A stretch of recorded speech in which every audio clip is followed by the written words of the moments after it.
Hello friends, बहुत बहुत स्वागत है आपका माय सर जी के इस प्लेटफॉर्म पे और आप सीख रहे हैं C#.net को। दोस्तों, मेरा नाम सौरभ शुक्ला है। हम लोगों ने पिछले लेसन्स में इंट्रोडक्शन देख लिया है C#.net का। आज हमको अपने कुछ कंफ्यूजन्स को दूर करना है, क्योंकि जब स्टूडेंट्स बिगनर होते हैं C#.net में तो अक्सर उनको ये कंफ्यूजन होते हैं, और इसीलिए आज हम लोग बात करने वाले हैं कि what is the difference between C# and C#.net। तो पहली बात तो ये कि C# एक प्रोग्रामिंग लैंग्वेज है।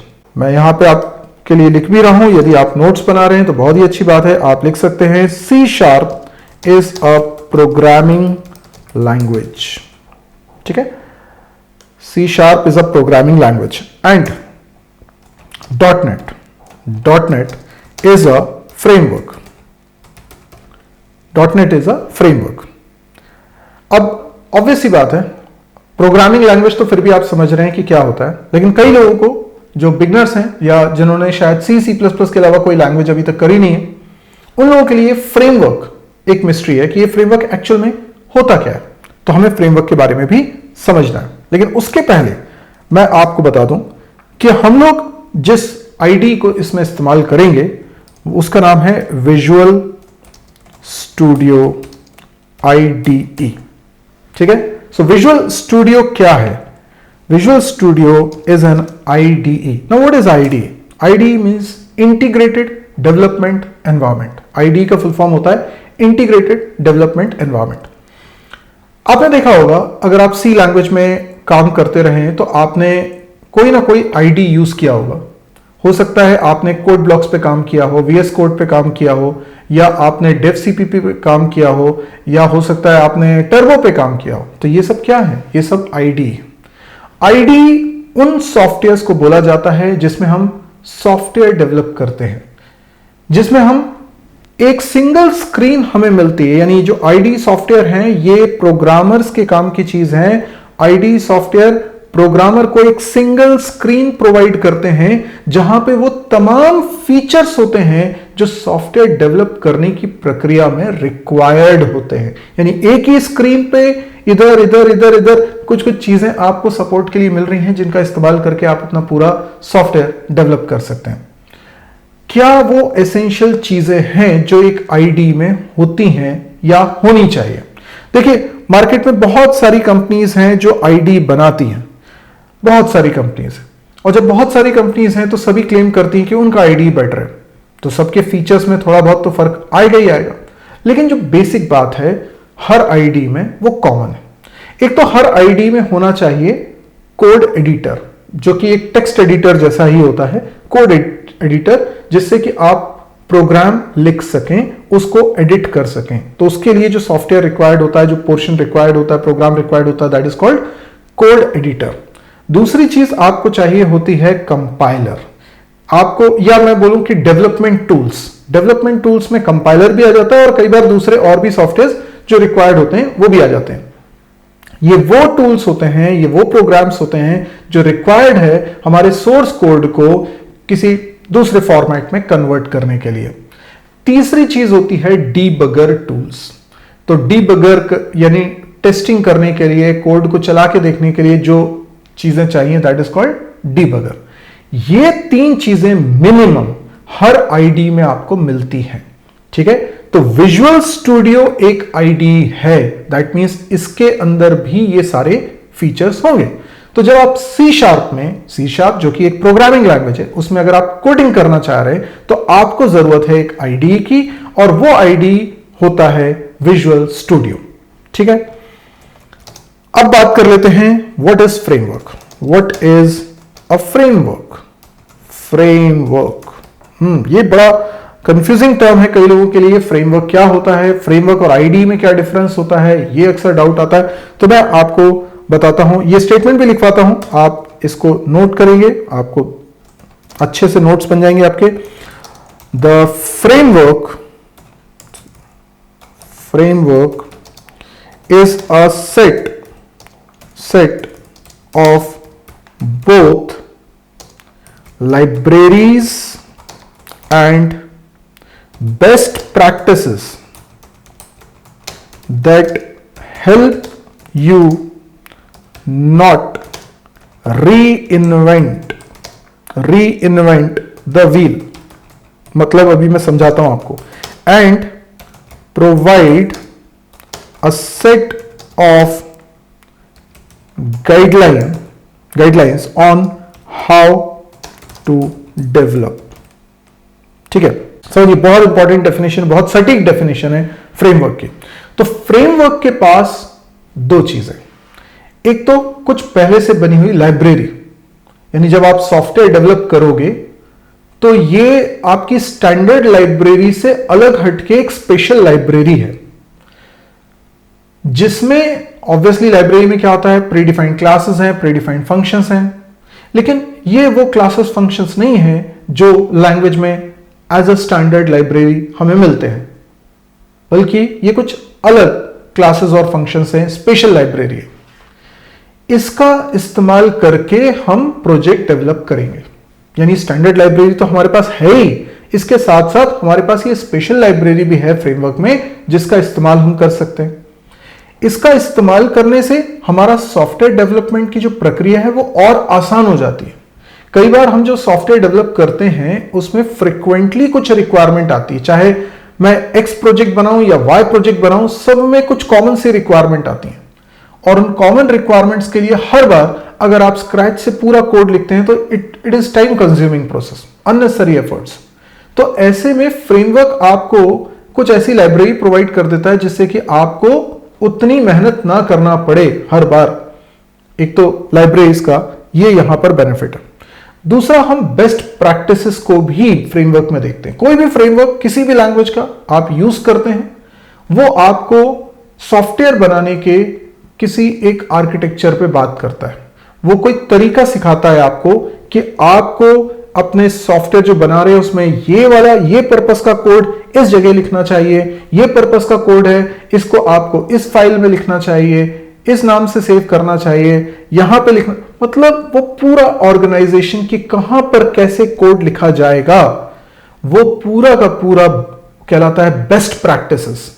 ठीक है, ये जो बेस्ट प्रैक्टिसेस है, इससे इंश्योर ये होता है कि आपको रिपीटेडली कोड नहीं लिखना पड़ेगा, आपको मेंटेन करना आसान रहेगा। एक जगह चेंज करोगे और सब जगह चेंजेस हो जाएंगे, हर जगह आपको कोड में चेंजेस करने की जरूरत नहीं पड़ेगी। सिंगल पॉइंट सॉल्यूशंस मिल जाएंगे आपको कि ये एक जगह पर अगर हम कंट्रोल मैकेनिज्म है कि यहां पर हमने चेंज किया तो पूरे प्रोजेक्ट में जहां जहां उस चीज को यूज किया है वहां सब जगह चेंज हो जाए। लाइकवाइज आप इसको हम बोलते हैं यू नॉट री इन्वेंट द व्हील, मतलब आप वापस से वही काम नहीं कर रहे हो जो एक बार कर चुके हो। तो ये इसलिए संभव हो पाता है क्योंकि इसमें कुछ बेस्ट प्रैक्टिसेस को हम यूज कर रहे हैं। यानी over the period of time अगर ये समझ में आया होगा कि एक सॉफ्टवेयर प्रोजेक्ट जब हम बना रहे हैं तो हमें ये वाला कोड यहां लिख देना चाहिए, इस वाले कोड को ऐसे ऑर्गेनाइज करना चाहिए, तो जब वो समझ में आया तो उन्होंने फ्रेमवर्क का हिस्सा बना दिया कि भाई आप जब इस फ्रेमवर्क को यूज करोगे तो आप कोड इसी तरीके से ऑर्गेनाइज करोगे। ठीक है, तो हो सकता है कोई दूसरा फ्रेमवर्क यूज करो तो उसमें थोड़ा सा ही अरेंजमेंट डिफरेंट हो जाए।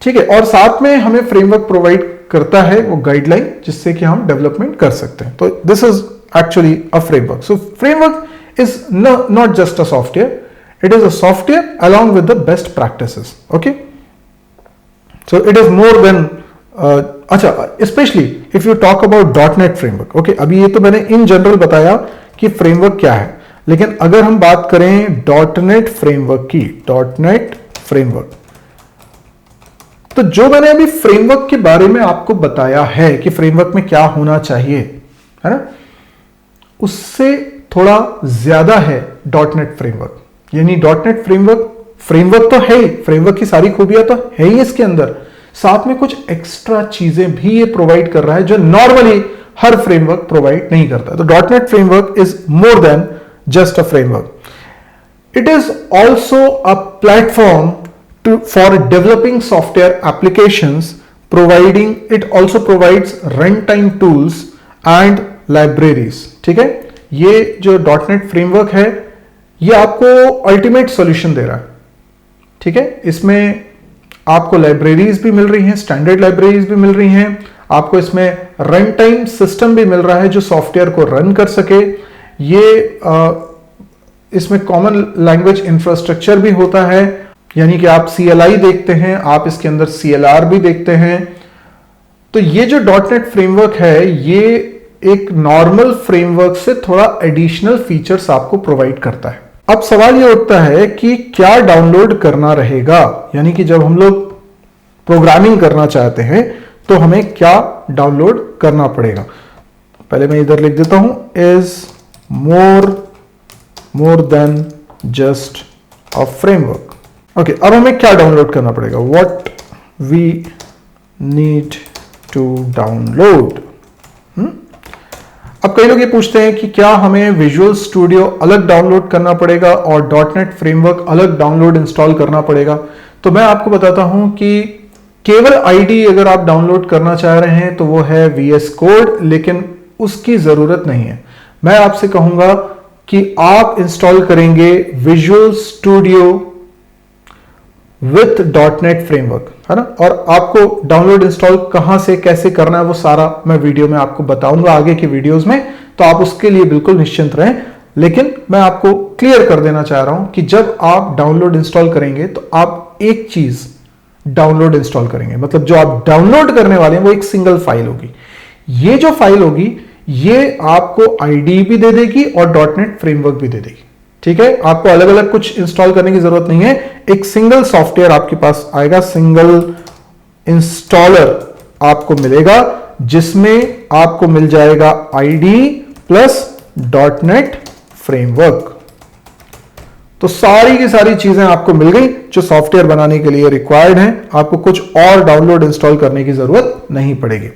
अब कई लोग एक सवाल करते हैं कि क्या C# एंड विजुअल C# ये अलग अलग चीजें?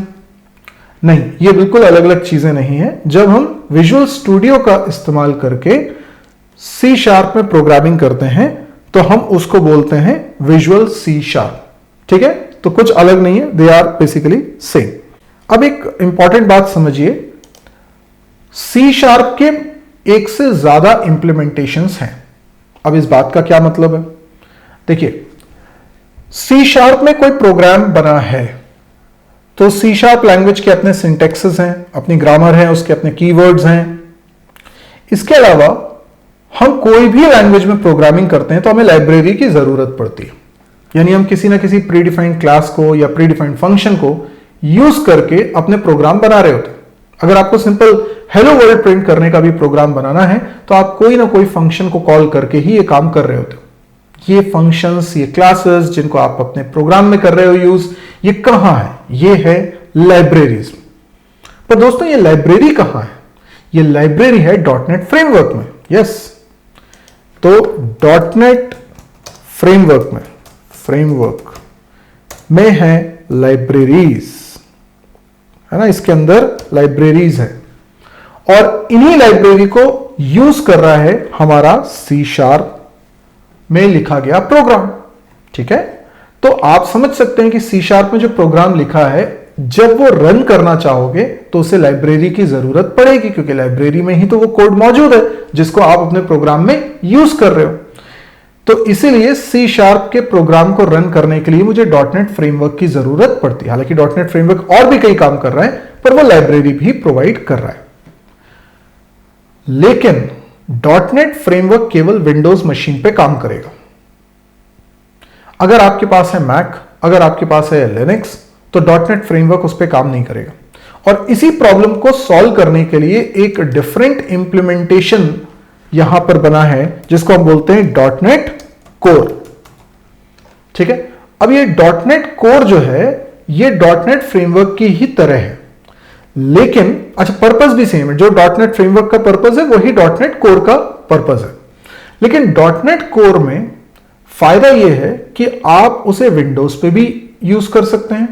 .NEट core is also available for Mac, जो एप्पल के लैपटॉप्स या कंप्यूटर्स हैं उनके लिए, और .NEट core is also available for Linux variations.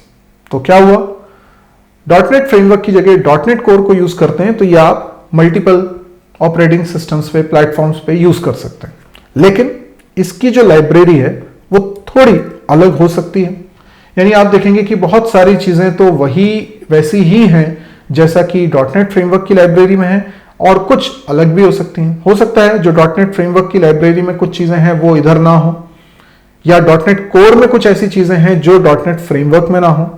कई सारी चीजें कॉमन भी होंगी।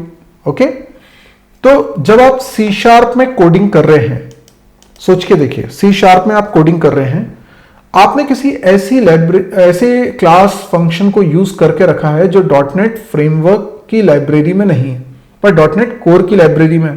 तो इसका मतलब क्या हुआ, ये C# में लिखा गया कोड डॉटनेट फ्रेमवर्क पे नहीं चल पाएगा लेकिन डॉटनेट कोर पर चल पाएगा। बात समझ में आई क्या? यानी C# लैंग्वेज वही है लेकिन जिस प्री डिफाइंड क्लास और फंक्शन को उसे करना है यूज, वो डॉटनेट फ्रेमवर्क के पास है या डॉटनेट कोर के पास है। तो अगर मैं C# लैंग्वेज में किसी प्री डिफाइंड क्लास या फंक्शन को कर रहा हूं कॉल और वो डॉटनेट फ्रेमवर्क की लाइब्रेरी में मौजूद है लेकिन डॉटनेट कोर की लाइब्रेरी में मौजूद नहीं है, तो आपका ये C# का प्रोग्राम डॉटनेट कोर पे रन नहीं कर सकता पर डॉटनेट फ्रेमवर्क पे रन कर सकता है। बात समझ में आ रही है? यानी जब आप सॉफ्टवेयर डेवलप करें C# में तो आपको इस कंपैटिबिलिटी का ध्यान रखना पड़ेगा कि आप जो एप्लीकेशन बना रहे हैं उसकी टारगेट मशीन क्या है। तो आप क्या चाहते हैं कि वहां पे डॉटनेट कोर के कंपैटिबल हो आपका C# का प्रोग्राम या डॉटनेट फ्रेमवर्क के कंपैटिबल हो। ऐसे और भी वेरिएशंस हैं मार्केट में, जैसे कि मोनो। ठीक है, तो हम C# लैंग्वेज तो वही है पर C# लैंग्वेज में जब आप कोडिंग कर रहे हैं तो जिस लाइब्रेरी को आप यूज कर रहे हैं वो डॉटनेट फ्रेमवर्क में अलग हो सकती है, डॉटनेट कोर में अलग हो सकती है, मोनो में अलग हो सकती है। तो क्या होगा ना कि डिफरेंट इंप्लीमेंटेशंस बोल सकते हैं, हम बोल सकते हैं कि C# के ये अलग अलग इंप्लीमेंटेशंस हैं। तो जब आप C# में कोई कोड लिख रहे हैं तो यू हैव टू अंडरस्टैंड कि क्या मेरा कोड डॉटनेट फ्रेमवर्क पे चल पाएगा, क्या मेरा कोड डॉटनेट कोर पे चल पाएगा और क्या मोनो पे चल पाएगा। तो यदि इसमें मोनो को छोड़ दीजिए और डॉटनेट फ्रेमवर्क और डॉटनेट कोर की अगर हम बात करें तो एक बना है डॉटनेट स्टैंडर्ड, और ये डॉटनेट स्टैंडर्ड बेसिकली ये बता रहा है कि ऐसी कौन सी लाइब्रेरी की चीजें हैं जो डॉटनेट फ्रेमवर्क पे भी सपोर्ट होंगी और डॉटनेट कोर पर भी सपोर्ट होंगी। तो यूजुअली प्रोग्रामर्स क्या करते हैं, जो एप्लीकेशन बनाते हैं, अगर उन्हें चाहिए कि वो केवल विंडोज पे ही चल सके तो वो डेफिनेटली डॉटनेट फ्रेमवर्क के लिए एप्लीकेशन बना रहे हैं। तो फिर उन्हें इस बात की चिंता करने की जरूरत नहीं है कि ये दूसरे ऑपरेटिंग सिस्टम पे चल पाएगा कि नहीं चल पाएगा, नहीं चल पाएगा, वो सिर्फ विंडोज मशीन के लिए। तो आप बेझिझक सिर्फ उसी लाइब्रेरी को यूज करिए जो कि डॉटनेट फ्रेमवर्क के साथ है। लेकिन अगर आप चाहते हैं कि नहीं मुझे डॉटनेट कोर पे चलाना है तो फिर आप डॉटनेट कोर को सेलेक्ट करेंगे। और अगर जो डाउनलोड इंस्टॉलेशन मैं करवाऊंगा आपका, उसमें ये सारी फैसिलिटीज होंगी। यानी कि आप जब प्रोजेक्ट बना रहे हैं तभी आप चूज कर सकते हैं कि आपका टारगेट क्या है।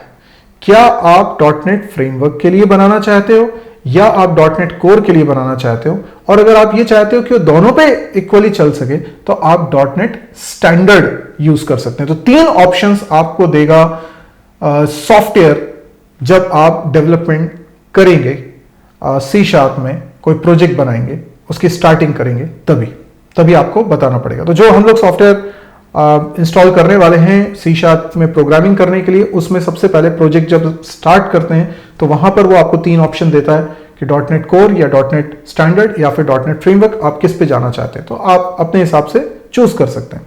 तो ये C# के डिफरेंट इंप्लीमेंटेशंस हैं। प्रोग्राम आप सभी पे रन कर सकते हैं पर C# में थोड़ा बहुत वेरिएशन इस चक्कर में आपको देखने को मिलेगा।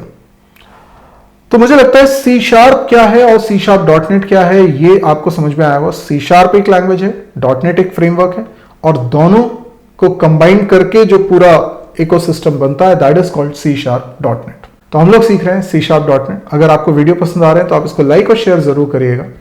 और अगर आपने अभी तक इस चैनल को सब्सक्राइब नहीं किया तो जल्दी सब्सक्राइब करिए, क्योंकि लगातार मैं इसके वीडियोस पब्लिश करता जा रहा हूं। तो आज के लिए इतना ही दोस्तों, थैंक यू, गुड बाय।